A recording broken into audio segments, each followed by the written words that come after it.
En el episodio anterior, definimos lo que es renovación litúrgica.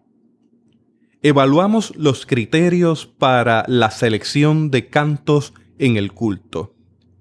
Y hablamos sobre la liturgia y cómo mantener el equilibrio entre la razón y el corazón. Y seguimos planteando la pregunta sobre qué es la renovación litúrgica y en qué manera es pertinente a nuestra realidad al día de hoy. Teotecnología.com presenta Teobytes. Busque su taza de café, de té o de chocolate y siéntese a la mesa con nosotros porque este tema será de gran bendición a su vida y a la vida de su iglesia. Saludos y bendiciones, les habla Jesús Rodríguez Cortés y les doy la bienvenida a esta edición de Teobytes. Nos acompaña nuevamente el reverendo Amós López Rubio para dialogar sobre renovación litúrgica. Amós estableció muchos puntos de vista en el episodio anterior y hoy continuaremos dialogando entre Puerto Rico y Cuba sobre la experiencia cubana en la liturgia. Les recomiendo que si usted está escuchando este episodio, que es el episodio 30, se tome un minuto, si no ha escuchado el episodio anterior, y vaya al episodio 29 para que pueda darle continuidad a toda esta conversación que tuvo una base en el episodio 29. Así que, Amós, bienvenido nuevamente a esta edición de Teobytes. Gracias por esta segunda oportunidad. Muy contento de estar aquí. Qué bueno. La verdad es que es un inmenso privilegio. Y vuelvo a agradecerte en este periodo de tiempo tan apretado y tan limitado en tiempo que hayas sacado el espacio para dialogar con la comunidad de Teobytes y llegar a 44 países, 4.500 descargas de personas en diferentes lugares.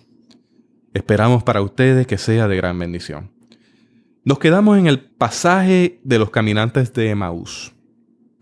Y eso me lleva a reflexionar de camino a escuchar tu experiencia personal desde el contexto cubano sobre la renovación litúrgica, a plantear lo siguiente, sobre la inclusividad. ¿Es necesario entonces, debemos ser más inclusivos en la experiencia litúrgica?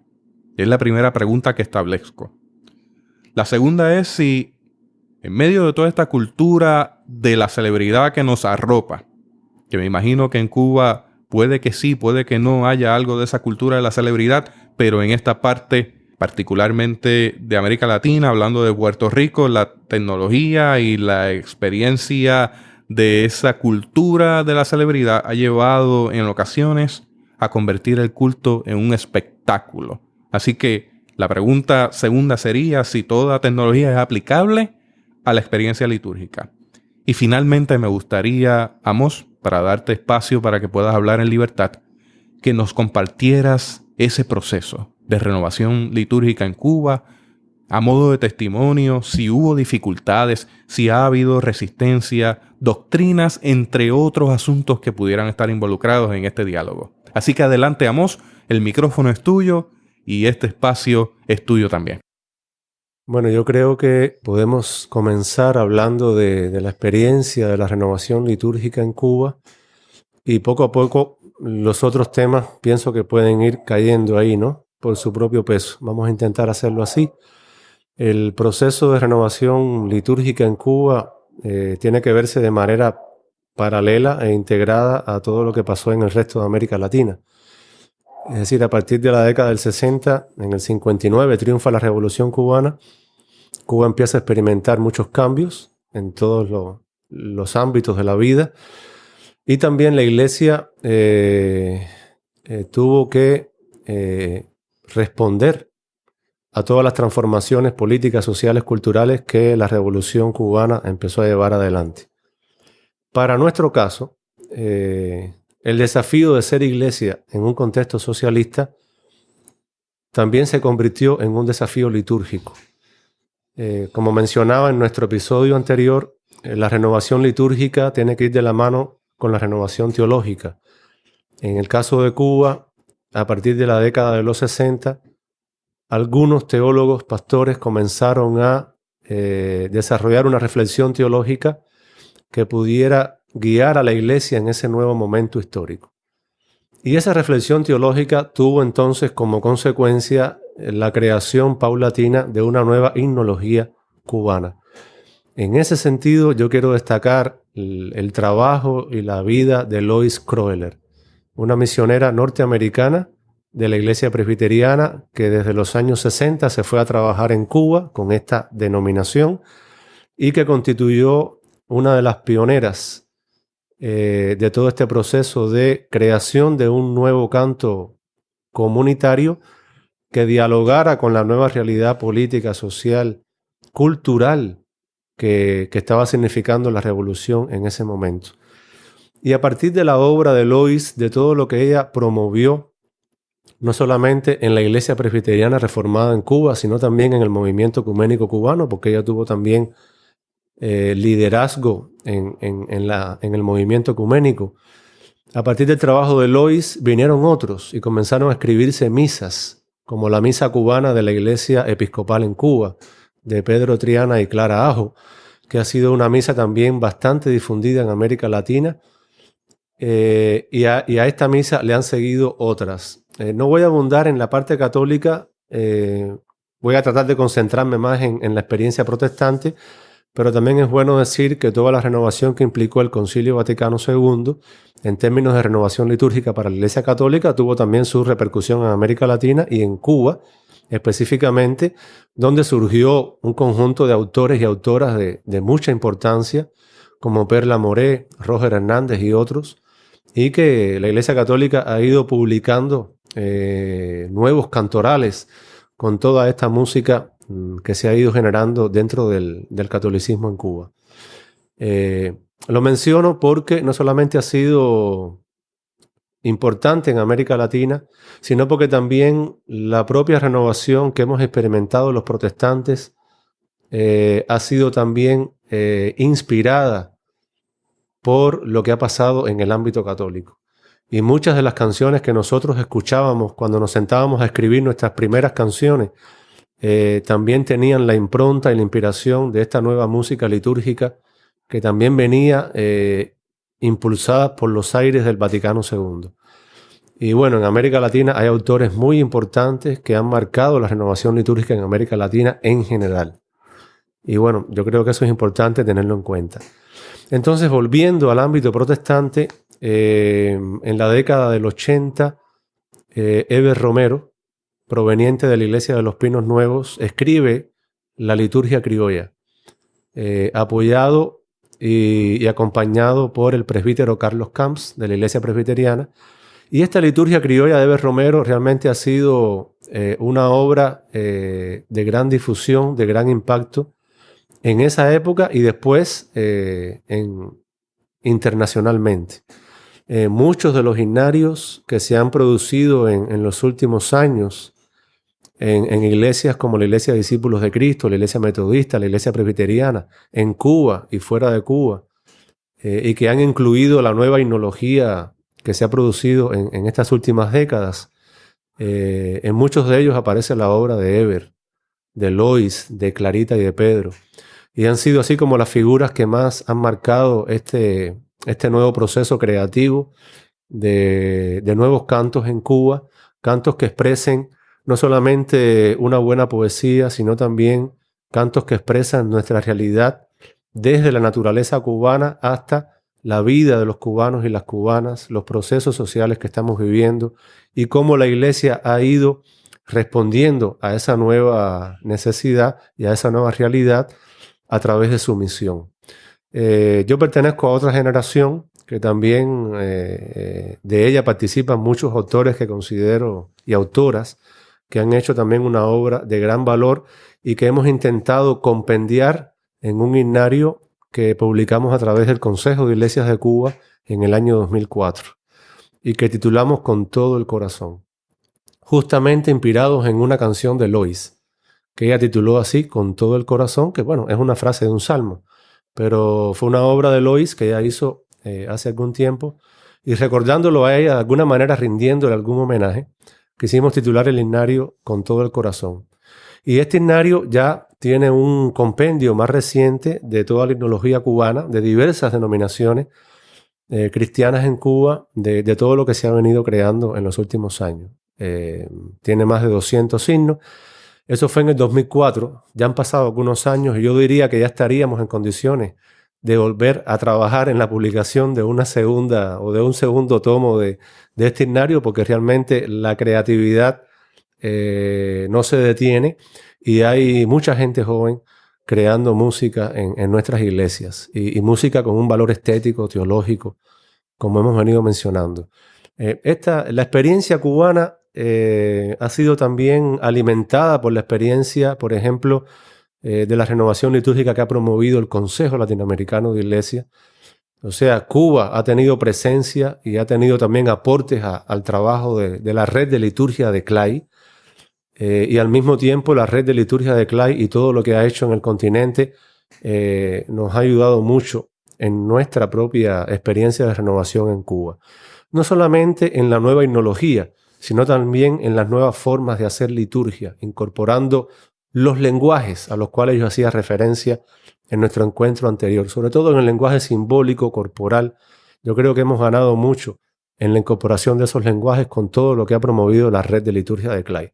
Y desde Cuba también yo entiendo que hemos hecho aporte, que hemos intentado sistematizar, en mi caso particular, he intentado sistematizar a través de artículos y de libros y de otros textos esta experiencia, lo que ha significado para nosotros y cuáles han sido nuestros principales hallazgos y logros en este caminar de varias décadas en las iglesias cubanas. Por supuesto que este movimiento de renovación litúrgica que se ha dado con mayor fuerza en el ámbito del movimiento ecuménico en Cuba y de las iglesias que participan del movimiento ecuménico en Cuba, no ha tenido un impacto en todo el amplio espectro de la iglesia en Cuba. Hay muchas iglesias en Cuba que no han participado de estos procesos y que han estado más bajo el impacto de las otras oleadas de renovación a la cual nos referíamos en el encuentro anterior. No obstante, el trabajo de la renovación litúrgica a través de los movimientos ecuménicos en Cuba sí sigue llegando a muchas iglesias que históricamente no han sido miembros del movimiento ecuménico o del Consejo de Iglesias de Cuba, que ha sido una organización emblemática del ecumenismo cubano, pero que también ha promovido de una manera particular la renovación litúrgica, porque es el Consejo de Iglesias quien ha creado dentro de su trabajo, dentro de su programa de trabajo, un área de renovación de la iglesia que desde los años 80 comenzó a dar sus primeros pasos y que se ha venido desarrollando su trabajo y sus propuestas, ¿no?, para trabajar con las iglesias en formación litúrgica y en proyectos de creación de recursos, no solamente de música, sino también de poesía. En ese caso, yo tuve la oportunidad de trabajar con este programa de renovación litúrgica entre el año 2000 y 2010. Y en ese periodo pudimos desarrollar proyectos de publicaciones. No solamente este himnario al cual te hacía referencia, sino también un libro de poesía de inspiración cristiana de autores cubanos. Y me parece que también fue un esfuerzo que las iglesias necesitaban en ese sentido. También recuerdo que publicamos un libro de guiones para obras de teatro escritos por cubanos y cubanas, ¿no?, de nuestras iglesias. Y en esa línea hemos intentado diversificar una serie de productos y de recursos que puedan tener un mayor impacto, no solamente en la cuestión de la música, sino en todo lo que hace parte de la liturgia y del culto, ¿no? Los lenguajes también de las puestas en escena, de la poesía, la predicación. La predicación es parte de nuestras liturgias, una parte importante. Y no podemos hablar tampoco de renovación litúrgica sin hablar de renovación homilética o de la predicación, por así decirlo. Yo creo que este proceso de renovación en la predicación, que lleva en sí mismo un proceso de renovación teológica, de una nueva manera de leer la Biblia, de proclamarla, de dialogar con el pueblo cristiano a partir del mensaje bíblico, eso ha sido un elemento clave e incluso un elemento que ha precedido a todas estas experiencias de renovación más en el área de las artes. Porque, vuelvo e insisto, lo importante es el basamento teológico, el fundamento teológico que permita que la renovación litúrgica pueda ser bien encauzada y que el uso de las artes también pueda ser bien encauzado. Las artes son recursos al servicio del Evangelio y al servicio de la liturgia y de la participación. Y aquí caemos en el tema de la inclusividad. El hecho de utilizar las artes como recursos para la participación y la expresión de la fe, la comunicación de la fe, ha permitido mayor inclusividad. Abrirnos al lenguaje de lo visual, abrirnos al lenguaje de lo corporal, abrirnos al lenguaje del espacio, de cómo organizamos el espacio en nuestras celebraciones, de cómo ambientamos ese espacio. Valorar todos estos lenguajes ha permitido que aquellos que no cantan o que aquellos que no predican, que son, digamos, como los dones que más la Iglesia ha valorado y ha visibilizado. Bueno, pero eso nos ha permitido que mucha gente con estos otros valores, con estas otras capacidades de poder ambientar, de poder poner color allí donde no había, de poder ambientar también con los recursos de nuestra naturaleza, de nuestro medio ambiente. Ese es todo un tema que hoy se abre ante la renovación litúrgica, ¿no? Cómo la renovación litúrgica hoy en día incorpora también los retos de la ecología, del desafío ecológico. Es todo un tema que me fascina, pero solamente lo menciono porque entonces nos abre hacia otro tema y otro mundo, ¿no? Para conversar sobre eso. Pero el uso de las artes, de la danza, de la expresión corporal, de la pantomima, incluso hay iglesias que hoy están incorporando arte circense. Hay muchachos jóvenes que están en escuelas de circo y entonces con las habilidades que aprenden allí también están haciendo cosas en el culto de las iglesias. Y uno se pregunta, bueno, ¿y cómo? ¿Cómo lo que se hace en el circo también puede servir a la liturgia y a la comunicación de la fe? Bueno, está pasando. Yo no les voy a explicar aquí cómo, ¿no? Pero está pasando y hay iglesias que lo están experimentando. La pintura, el dibujo, bueno, hay muchas maneras en que hoy muchos talentos están siendo incorporados y visibilizados, ¿no? en la participación en el culto. Porque cuando hablamos de que el culto debe ser inclusivo y participativo, estamos remitiéndonos a un principio fundamental del culto cristiano desde sus orígenes. El culto es de la comunidad. La asamblea que celebra es el sujeto de su propio culto.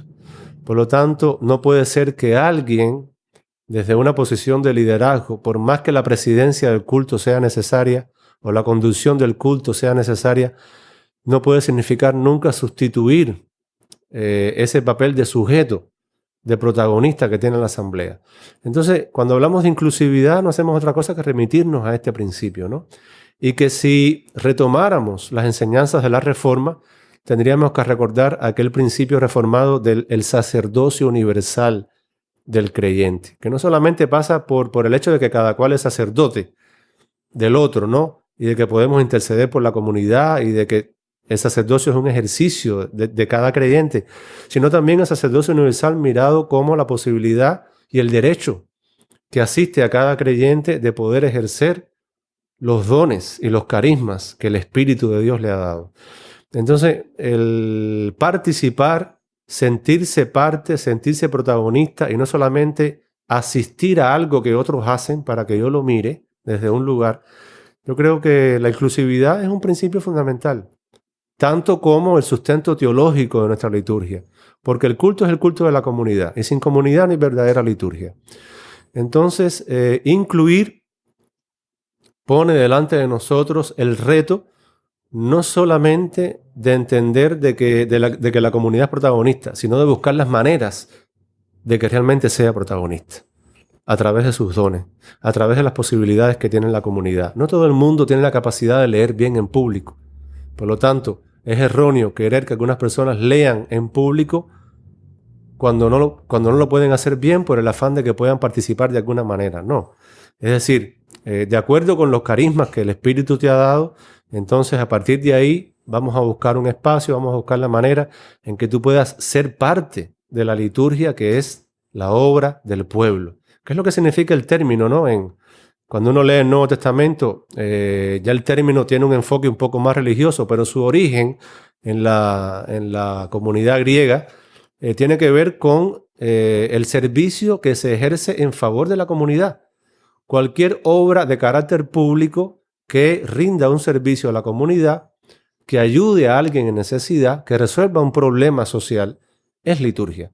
Después la iglesia retomó el término, ¿no? Y le dio un enfoque más religioso o eclesiástico, ¿no? Liturgo no es tanto ahora el que se pone al servicio del bienestar social, sino el que sirve a la comunidad en su culto. Pero bueno, no es importante olvidar el origen del término para recuperar el carácter comunitario que tiene el culto. El culto se construye, se hace, se elabora, se desarrolla y se evalúa también de manera comunitaria. Esto de evaluar es algo que yo siempre insisto cada vez que tengo la oportunidad de participar en espacios de formación litúrgica. Es importante evaluar, tener herramientas para evaluar, procesos evaluativos donde la gente participa, se exprese, diga lo que piensa del culto, lo que le gusta, lo que no le gusta. Es un modo no solo de participar, sino es un modo en que el culto siga siendo la obra del pueblo. Porque a veces hay gente que no te participa directamente en el acto litúrgico. Pero si te da su criterio, si te da un consejo, si tú involucras a esa persona en alguna dinámica de evaluación, ahí está ejerciendo su derecho como parte del pueblo cristiano que celebra, ¿no? Entonces, incluir va más allá de que la gente tenga un espacio en el cual se puedan visibilizar.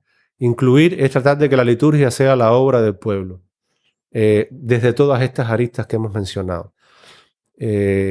Experiencias que tenemos en Cuba tienen que ver, por ejemplo, con trabajar el culto por grupos de edad, que los niños hagan su liturgia y que todos participemos de esa experiencia, jóvenes, adultos, que los jóvenes traigan su propuesta y todos también nos incorporemos a esa propuesta, que los ancianos traigan su propuesta y también los niños y los jóvenes sean parte de esa propuesta. Yo creo que cuando tú trabajas en la línea de la inclusividad es también un aprendizaje. Es también crear comunidad, o sea, crear sentido de pertenencia a una familia donde todos tienen una voz, un espacio, donde todos tienen una reflexión que aportar y donde todos tienen una comprensión de lo que es ser iglesia, ¿no? No se puede agotar en una sola comprensión lo que significa para la gente ser iglesia. Y lo que puede significar para gente estar en el culto, disfrutar el culto, ser parte de ese culto. Entonces, en la medida que el culto sea de la comunidad, yo creo que ahí volvemos a ese principio y también hacemos que el culto sea no solamente contextual, sino significativo. Un culto que deja de ser significativo, que deja de ser nuestro culto, entonces es un culto ajeno, extraño, ¿no? Algo que me prestaron, pero no es mío. Entonces, el sentido de pertenencia creo que es fundamental. ¿Qué sugerencias tú le tendrías a alguien que quiera renovar la liturgia en su comunidad de fe? La renovación debe ser un proceso que salga de adentro. Puede estar motivado e inspirado por eventos de afuera. Eso también pasa. Uno va a un lugar, mira algo, participa en una experiencia y dice, qué bueno llevar esto a mi iglesia. La renovación tiene que ver también con cosas que pasan afuera. Pero lo importante es que realmente el proceso de cambio se pueda dar desde adentro, con las ideas de adentro y desde las necesidades que hay adentro. Porque lo que pasa afuera me puede inspirar, me puede desafiar, me puede interpelar. Pero el proceso que se pueda desatar a partir de ahí, de una interpelación que puede venir desde afuera, tiene que realmente tomar en cuenta quiénes son las personas que van a involucrarse en ese proceso de renovación. Tiene que nacer desde adentro. Un maestro que tuvimos en las iglesias cubanas por muchos años nos enseñó, él enseñaba que la vocación, la manera en que él presentaba la idea de la vocación, él la definía de esta manera. La vocación se da en el momento en que coincide un sentimiento interno con un llamado externo. O sea, algo que ya desde adentro viene movilizándote, viene preocupándote, viene generándote inquietudes. Y eso de pronto coincide con algo que viene desde afuera, con un llamado, con una apelación. Entonces, él dice, la vocación se da en el momento en que esas dos cosas se conectan. Entonces, yo creo que la renovación litúrgica también debería pasar por ese proceso de que estamos con una inquietud, con el deseo de cambiar algo y con la sospecha de que algo tiene que renovarse y que al mismo tiempo eso pueda recibir el desafío de algo que viene de afuera. porque de alguna manera lo que viene de afuera confirma lo que estaba pasando adentro, ¿no? Y ahí, cuando se establece esa conexión, entonces se desatan los procesos de renovación.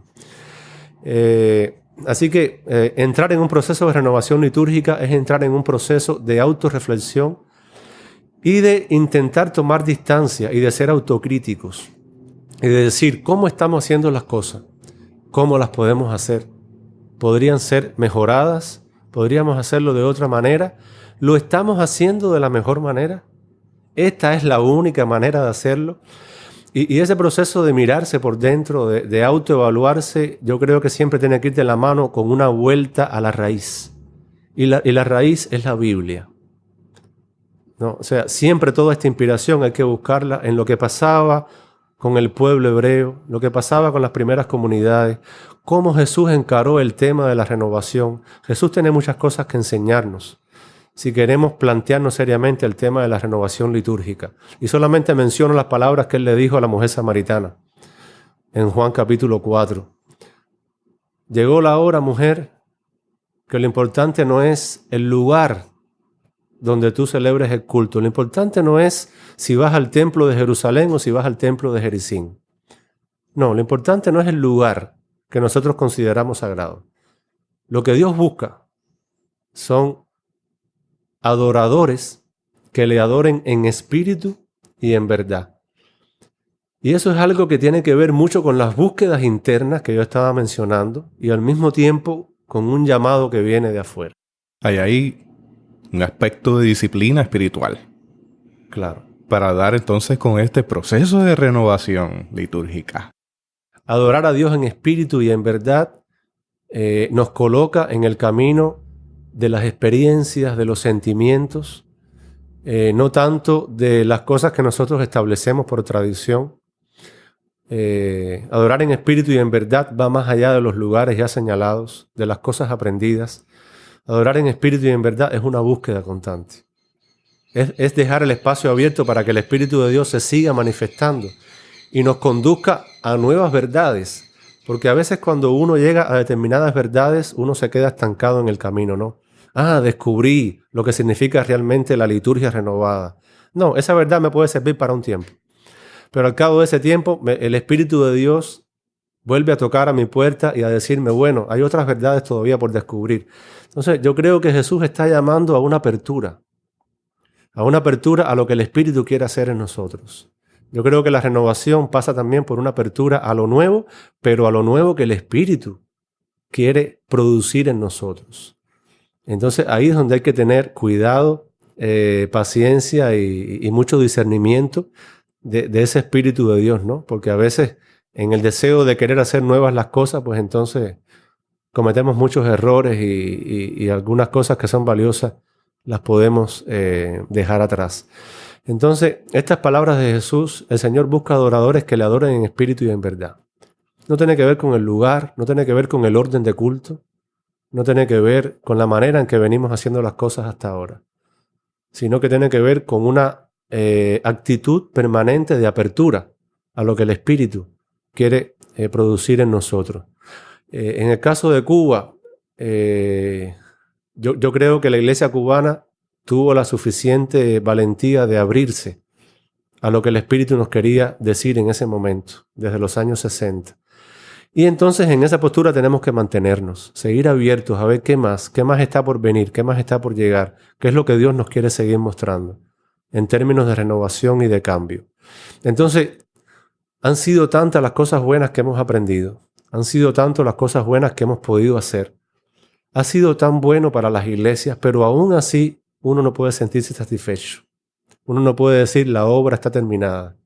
No, la renovación litúrgica, la historia lo ha demostrado, ha sido una experiencia que no termina. La renovación siempre responde a momentos históricos, siempre es contextual, por lo tanto en el futuro inmediato necesitaremos otra renovación que responda a un nuevo contexto, a un nuevo momento de la historia. Este es el que nos tocó a nosotros. Y yo creo que lo importante es que cuando nos toque, lo podamos vivir intensamente. Y que sí, no nos sintamos como que no pudimos hacer lo que deseamos hacer, sino que lo podamos haber hecho. Yo creo que eso también es una satisfacción importante cuando hablamos de términos de renovación. Pero bueno, sobre todo estar abiertos a lo que Dios quiere hacer. Estar abiertos a lo que los demás nos quieren enseñar, a lo que podemos aprender de los demás. Eso ha sido clave en la renovación litúrgica de América Latina. Apertura a lo que los otros y las otras nos quieran enseñar y nos quieran mostrar. Hay que trabajar. Hay que poner la mano en el arado, caminando hacia allá, a esa renovación litúrgica. Esto no es algo que va a ocurrir por generación espontánea. Estamos muy agradecidos por este espacio. Este podcast ha sido engalanado, ha sido bendecido de gran manera con tu presencia aquí. Y sé que la audiencia que nos está escuchando también lo apreciará. Así que a nombre de la comunidad latinoamericana, gracias, Amos, por lo que haces. Que el Señor te bendiga abundantemente. No sé si quieras tener alguna palabra final para el cierre de esta edición. Me gustaría decir algo, y es que esta voz que les ha hablado no es otra cosa que un compendio de voces. Y eso es lo que me alegra, ¿no? O sea, todo lo que uno vive, todo lo que uno experimenta y crea, no es más que muchas voces y mucha gente que se cruzan en la vida y que nos permiten hacer cosas, ¿no? Hacer lo que hacemos. Así que no es la experiencia de Amós, no es la voz de Amós, son muchas voces que se han entretejido con la mía, ¿no? Y que sin esa llegada de todas esas voces no sería posible decir lo que he dicho ni hacer lo que estamos haciendo. Así que agradecido a ti por el espacio y agradecido a esas voces, a esos testigos de la fe, como dice el libro de los Hebreos, ¿no? Que es como una gran nube de testigos que nos acompaña, que siempre está ahí. Y esas múltiples voces son las que nos permiten seguir caminando y seguir haciendo lo que hacemos. Dice la Biblia en Romanos 12:2: No os conforméis a este siglo, sino transformaos por medio de la renovación de vuestro entendimiento, para que comprobéis cuál sea la buena voluntad de Dios, agradable y perfecta. Y entiéndase por renovación, anakainose, transformación de la mente. Hay que seguir en ese proceso de transformación de la mente como una disciplina espiritual y como una asignatura pendiente. Gracias, Amos, nuevamente. Y si usted quiere encontrar en las notas de este podcast todas las preguntas y enlaces pertinentes a esta edición y a la edición anterior, busque en www.theobites.com/culto y liturgia. www.theobites.com/culto y liturgia. Bueno, hasta aquí esta edición de Theobites. Gracias por darnos el privilegio de llegar hasta ustedes a través de las redes informáticas. Será hasta el próximo episodio. Que la paz y la gracia de nuestro Señor Jesucristo sea con ustedes.